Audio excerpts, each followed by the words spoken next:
નમસ્કાર મિત્રો, ફરી એકવાર હાર્દિક સ્વાગત છે મિત્રો તમારું આ અમારા આજના નવા વિડીયોમાં।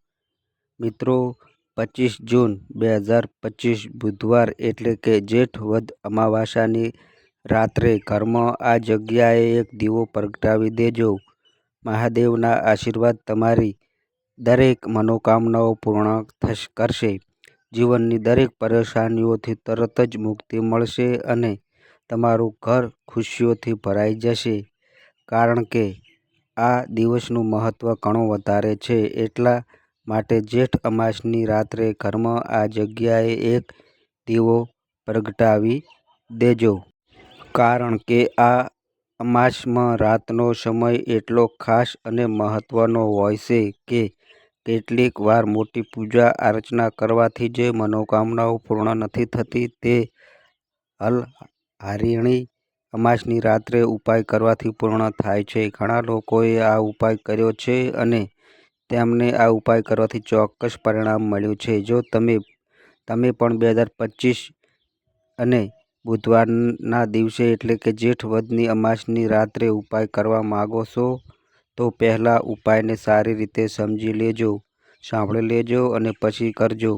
તમને આ ઉપાયનું ફળ ચોક્કસ મળશે અને આ ઉપાય કરવાથી તમારા ઘરમાં ગમે તે પ્રકારનું દુઃખ અને સમસ્યા ચાલી રહી હોય, તમને ખબર પણ નથી કે આ સમસ્યા કયા કારણથી ચાલી રહી છે, તે પિતૃદોષ હોઈ શકે છે, કોઈ પણ પ્રકારના મંગળ દોષ હોઈ શકે છે, પરંતુ આ ઉપાય કરવા માટે તમારે તે દોષને શોધવાની પણ જરૂર નથી। એટલા માટે તમારે આ ઉપાય અવશ્ય કરવો જોઈએ। એ ઉપાય વિશે જાણીએ તે પહેલાં કોમેન્ટ બોક્સમાં સાચા દિલથી હર હર મહાદેવ લખી નાખજો।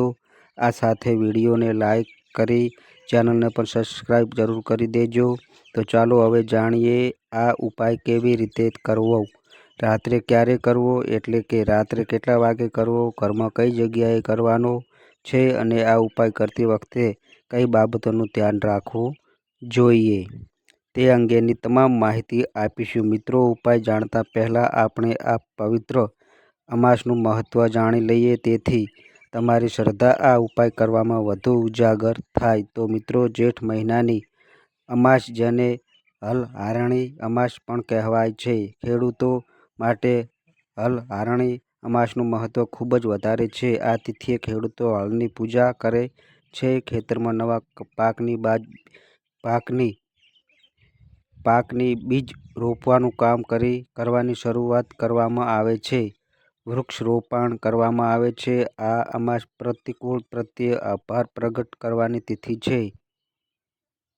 જેઠ મહિનાની વર્ષા ઋતુની શરૂઆત થાય છે અને આ મહિનામાં જો વૃક્ષારોપણ કરવામાં આવે તો વરસાદના કારણે તે છોડ ઉગવાની શક્યતાઓ વધી જાય છે। વર્ષા ઋતુમાં યોગ્ય દેખભાળ સાથે તે છોડ પોતાની જડ જમીનમાં મજબૂત કરી લે છે અને તે પછી તે સરળતાથી વધવા લાગે છે। આ કારણે હલહારિણી અમાસના દિવસે પૂજા પાઠ સાથે જ ઓછામાં ઓછો એક છોડ ચોક્કસ વાવવો જોઈએ। મોટા ભાગે હલહારિણી અમાસ સુધી વરસાદની શરૂઆત થવા લાગે છે, ખેતરોની માટી નવા પાકના બીજ વાવવા માટે તૈયાર થઈ જાય છે। આ કારણે જેઠ મહિનાની અમાસ પછી ખેતીનું કામ શરૂ થઈ જાય છે। હળની પૂજા કરીને ખેતરમાં વાવણીનું કામ શરૂ થાય છે, તે પછી બીજ વાવવામાં આવે છે। તો ચાલો હવે જાણીએ એ ઉપાય કેવી રીતે કરવાનો છે। તો જુઓ આ દીવાનો ઉપાય શા માટે કરવામાં આવે છે। આ તમારી મનોકામના પૂર્ણ કરવા માટે, તમારા જીવનના દુઃખ અને સમસ્યાઓને દૂર કરવા માટે અને તમારું કોઈ એવું મોટું કામ છે જે પૂર્ણ નથી થઈ રહ્યું તેના માટે તમે આ ઉપાય કરી શકો છો। તમારી કોઈ પણ મનોકામના માટે આ ઉપાય કરી શકો છો। તો આ ઉપાય તે વ્યક્તિ કરી શકે છે જે ભગવાન શ્રી કૃષ્ણ અને માતા લક્ષ્મી પાસેથી પોતાની કોઈ મનોકામના પૂર્ણ કરવા માગે છે।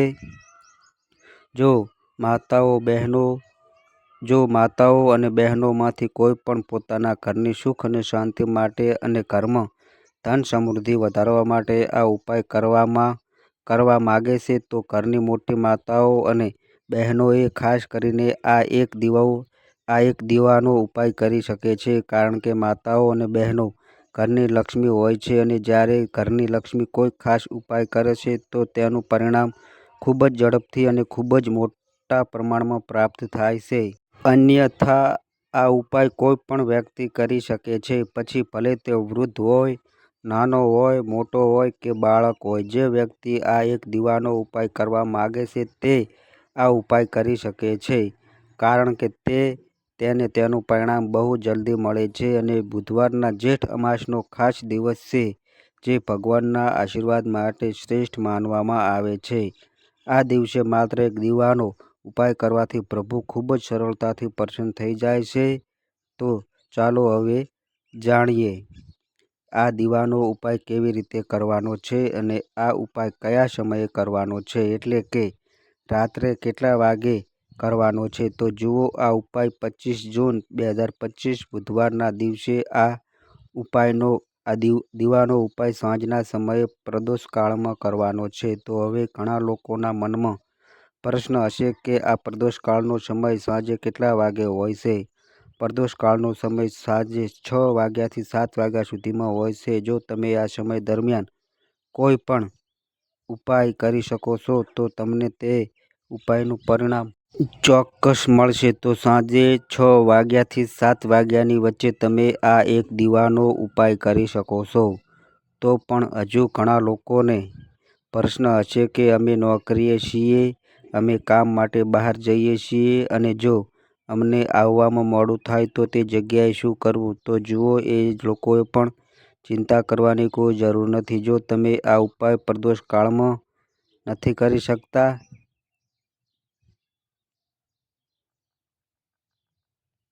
તો આ ઉપાય તમારે રાત્રે 8 વાગ્યાથી લઈને રાત્રે 12 વાગ્યા સુધીમાં કરી શકો છો, કારણ કે આ અમાસ આરણી અમાસનો ખાસ દિવસ છે. આ દિવસે ખૂબ જ ખાસ અને શ્રેષ્ઠ માનવામાં આવે છે અને આવો દિવસ આખા વર્ષમાં માત્ર એક જ વાર આવે છે. તેથી જ્યારે પણ તમને સમય મળે ત્યારે તમે રાત્રે આ એક દીવાનો ઉપાય કરી શકો છો અને સમય મર્યાદામાં તે કરવાનો પ્રયાસ કરો. પરંતુ જો કોઈ કારણસર તમે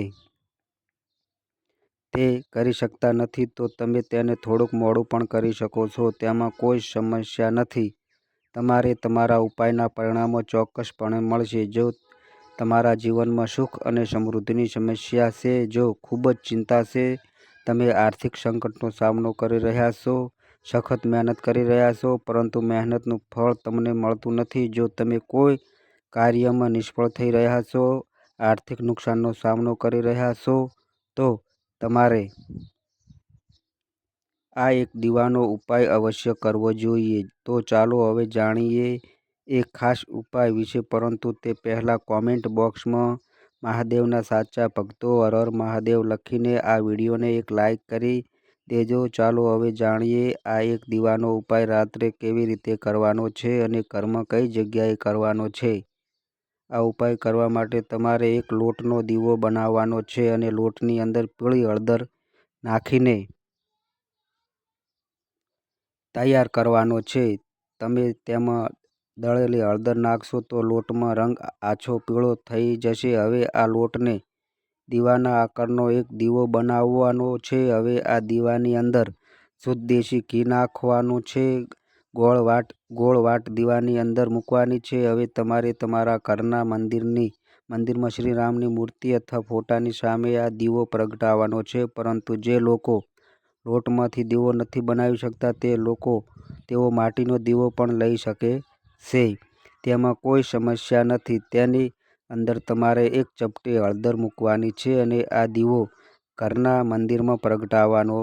મહાદેવનું ધ્યાન કરો અને તેને પ્રાર્થના કરવાની છે કે ઘરની નિર્ધનતા અને દરિદ્રતા દૂર થઈ જાય અને જીવનની દરેક સમસ્યા દૂર થઈ જાય. આ ઉપાય જેઠ વદ અમાસની રાત્રે અવશ્ય કરવો જોઈએ અને પછી જુઓ તમારા જીવનમાં કેવો ચમત્કાર થાય છે, કારણ કે જ્યાં પણ દીવામાં હળદરનો ઉપયોગ કરવામાં આવે છે ત્યાં નકારાત્મક ઉર્જા ક્યારેય ટકતી નથી અને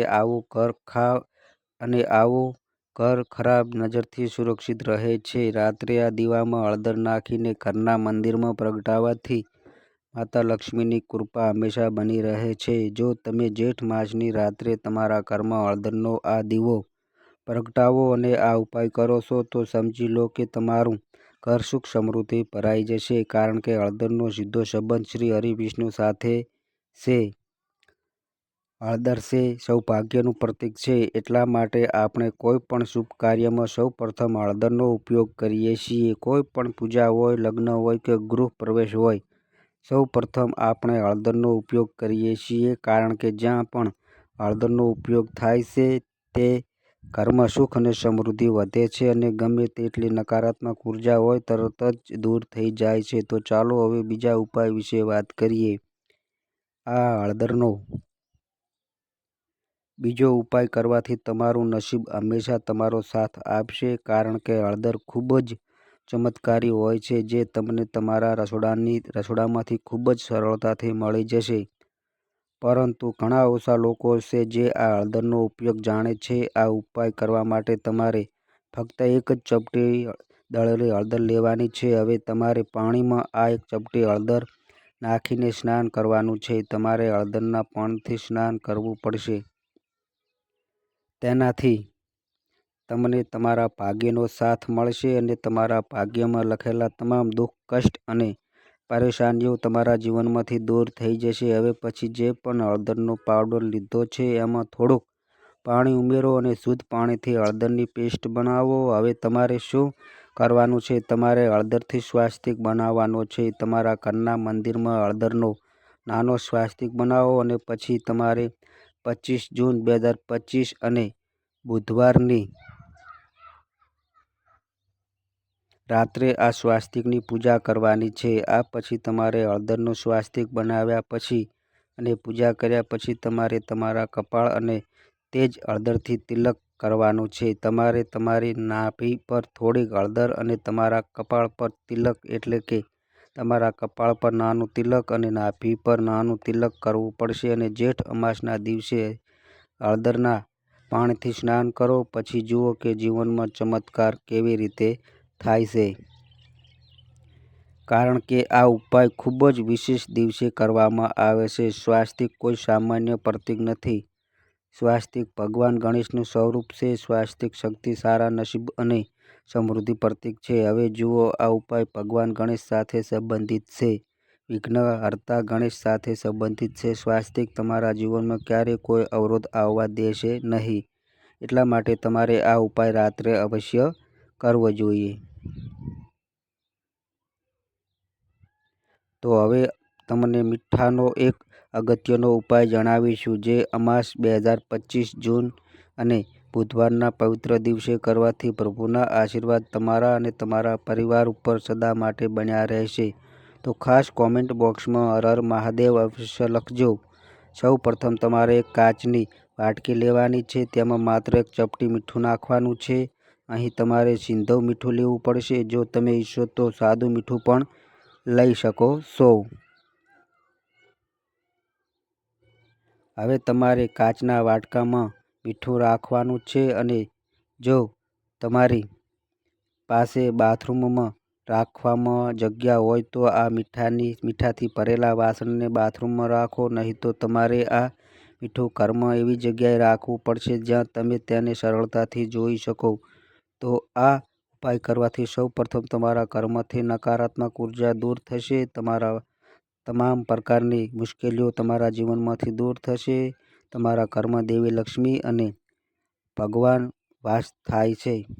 જ્યારે તમે જેઠ અમાસની રાત્રે તમારા ઘરમાં આ મીઠું રાખો છો, મીઠું તમારા જીવનમાં ચમત્કાર કાર્ય કરે છે. કારણ કે જ્યારે પણ તમે ઘરની બહાર નીકળો છો અને તમને મીઠાથી ભરેલો વાટકો દેખાય છે, ત્યારે સમજી લો કે તમારો દિવસ ખૂબ જ સારો જવાનો છે અને તમારું કામ ખૂબ જ સારું ચાલશે. તમે કામ પર જઈ રહ્યા હોવ, જ્યારે તમે ઘરે પાછા ફરો ત્યારે તમારા જીવનમાં સકારાત્મક ઉર્જા આવે, જેનાથી તમારી દરેક સમસ્યા દૂર થાય છે અને માતા લક્ષ્મીના આશીર્વાદ તમારા જીવનમાં હંમેશા રહે છે. આ એક ખૂબ જ સારો ઉપાય છે. એટલા માટે તમારે ઘરમાં આ એક ચપટી મીઠાનો ઉપાય અવશ્ય કરવો જ જોઈએ અને સાથે આ ઉપાય ભગવાનનું ધ્યાન કરવું જોઈએ. તો ચાલો હવે પછીના ઉપાય વિશે વાત કરીએ, જે તમારા ઘરમાં દેવી લક્ષ્મીના કાયમિક નિવાસ માટેનો ઉપાય છે. જો તમે ઈચ્છો છો કે દેવી ધનની દેવી લક્ષ્મી માતા તમારા ઘરમાં આવે અને ઘરમાં હંમેશા નિવાસ કરે, તો આ ઉપાય ખાસ કરવો. જો તમારા ઘરમાં તુલસીનો છોડ હોય તો તે ખૂબ જ સારું છે. જો તમારી પાસે તુલસીનો છોડ ન હોય તો પણ તમે આ ઉપાય કરી શકો છો. તમારે અહીં એક દીવો તૈયાર કરવાનો છે. તમારે તેની અંદર એક ચપટી હળદર નાખવાની છે અને તમારે આ દીવો તમારા ઘરમાં સ્થાપિત કરવાનો છે. હવે તમે આ ઉપાય રાત્રે તુલસીના છોડ પાસે કરી શકો છો. જો તમે બુધવારના દિવસે આ ઉપાય કરો છો તો તે ખૂબ જ સારું. જેના ઘરમાં તુલસીનો છોડ નથી તે શું કરશે? તે લોકો મંદિરમાં જઈને પણ આ દીવો પ્રગટાવી શકે છે, જ્યાં મંદિરમાં તુલસીનો છોડ હોય છે. જો તમે મંદિરમાં જઈ શકતા હોવ તો ઘરનો ઈશાન ખૂણો એટલે કે પૂર્વ અને ઉત્તર વચ્ચેની દિશાને ઈશાન ખૂણો કહેવામાં આવે છે. આ દિશામાં દીવો પ્રગટાવો અને પછી જુઓ તમારી મનોકામનાઓ કેવી રીતે પૂરી થાય છે. જુઓ તમે તમારા ઘરમાં સ્થિર દેવી લક્ષ્મીનો વાસ કેવી રીતે થાય છે. તો ચાલો હવે પછીના ઉપાય વિશે વાત કરીએ, જે ઘરમાં સુખ અને સમૃદ્ધિ વધારવા માટેનો છે.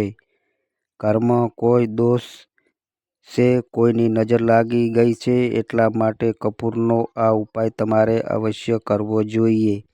કપૂરમાંથી ઘણી બધી સકારાત્મક ઉર્જા હોય છે અને કપૂર ખૂબ જ ઝડપથી સુખ અને સમૃદ્ધિ વધારવામાં પણ મદદ કરે છે. જ્યારે તમે આ ઉપાય કરો છો ત્યારે તમારે જે કરવાનું છે તે તમારા ઘરના મુખ્ય દ્વાર પર રાખો. જ્યાંથી તમે અંદર જાઓ છો, બહાર આવો છો, ત્યાં 3 કપૂર મૂકવા પડશે. તેને બાળીને તમારા મુખ્ય દરવાજા પર સરસ રીતે પ્રદર્શિત કરવા પડશે. જો નેગેટિવ અને એનર્જી તમારા ઘરના મુખ્ય દરવાજાથી પણ અંદર આવે છે અને સકારાત્મક ઉર્જા પણ અંદર આવે છે, અર્થાત કષ્ટ શક્તિઓ પણ આવે છે અને નકામી શક્તિઓ પણ આવે છે. હવે તમારે શું કરવું પડશે? જ્યારે તમે તમારા ઘરના દરવાજા પર આ કપૂર સળગાવો છો તો ખરાબ શક્તિઓ તમારા ઘરમાં ક્યારેય પ્રવેશી શકશે નહીં. ખરાબ નજર ઘર પર અસર કરી શકતી નથી. અને સૌથી મહત્વની વાત એ છે કે જ્યારે મુખ્ય દ્વાર પર સકારાત્મક ઉર્જા હોય છે તો ધનની દેવી માતા લક્ષ્મીનો વાસ તમારા ઘરમાં હોય છે. તો આ કપૂરનો ઉપાય ખૂબ જ ચમત્કારી છે. સાથે જ તમે આજે અમાસના દિવસે આ કેટલાક ઉપાયો કરી શકો છો, જેનું ફળ તમને તરત જ મહેસૂસ થાય છે. જે છે અમાસના દિવસે પવિત્ર નદીમાં સ્નાન કરવાની પરંપરા છે. જો નદીમાં સ્નાન કરી શકો નહીં તો ઘરના પાણીમાં ગંગાજળ મિક્સ કરીને સ્નાન કરી શકો છો. સ્નાન કરતી વખતે ગંગા, યમુના, સરસ્વતી, અલકનંદા વગેરે નદીઓનું અને હરિદ્વાર, ઉજ્જૈન, નાસિક, બદ્રીનાથ વગેરે તીર્થોનું ધ્યાન કરવું જોઈએ. અમાસના દિવસે લગ્ન જીવનમાં સુખ, શાંતિ અને પ્રેમ જાળવી રાખવાની કામના સાથે શિવજી અને દેવી પાર્વતીની પૂજા પતિ પત્નીએ એક સાથે કરવી જોઈએ. પૂજામાં ઓમ મહાદેવાય નમઃ મંત્રનો જાપ કરવો જોઈએ. શિવલિંગ ઉપર તાંબાના લોટાથી જળ ચડાવો. દેવી માતાને સુહાગનો સામાન ચડાવો. શિવલિંગ ઉપર પંચામૃત અર્પણ કરો. પંચામૃત દૂધ, દહીં, ઘી, મધ અને મિક્સ કરીને બનાવવું. બીલીપત્ર, ધતૂરો, હાર, ફૂલ અને અન્ય પૂજન સામગ્રી અર્પણ કરો. ભોગ ધરાવો. ધૂપ દીપ પ્રગટાવીને આરતી કરો. પૂજા પછી પ્રસાદ વહેંચો અને તમે પણ ગ્રહણ કરો. આ સાથે જ અમાસ તિથિએ પિતૃઓ માટે શ્રાદ્ધ અને તર્પણ પણ કરો. તેમના માટે બપોરે બળતા સાણા ઉપર ગોળ ઘી અર્પણ કરવું જોઈએ. આ દરમિયાન પિતૃઓનું ધ્યાન કરવું જોઈએ. જો તમે આ ઉપાય કરો છો તો તમારી સુખ સમૃદ્ધિ દરરોજ વધતી જશે. આ ઉપાય કરવાથી માતા લક્ષ્મીના આશીર્વાદ હંમેશા તમારા પર અને તમારા પરિવાર પર બન્યા રહેશે. તો મિત્રો, જો તમને આ વિડીયો પસંદ આવ્યો હોય તો વિડીયોને લાઈક કરો અને શેર કરો જરૂરથી. સાથે કોમેન્ટ બોક્સમાં હર હર મહાદેવ જરૂરથી લખજો અને અમારી ચેનલને સબસ્ક્રાઈબ કરીને બાજુમાં આપેલા બેલ આઇકોનને પ્રેસ કરી ઓલ ઉપર સેટ કરી દેજો, જેથી તમને નવા વિડીયો નોટિફિકેશન તરત જ મળતું રહે. તો બસ મિત્રો, આજે આટલું. ફરી મળીએ એક નવા વિડીયો સાથે. ત્યાં સુધી બધાય મિત્રોને હર હર મહાદેવ.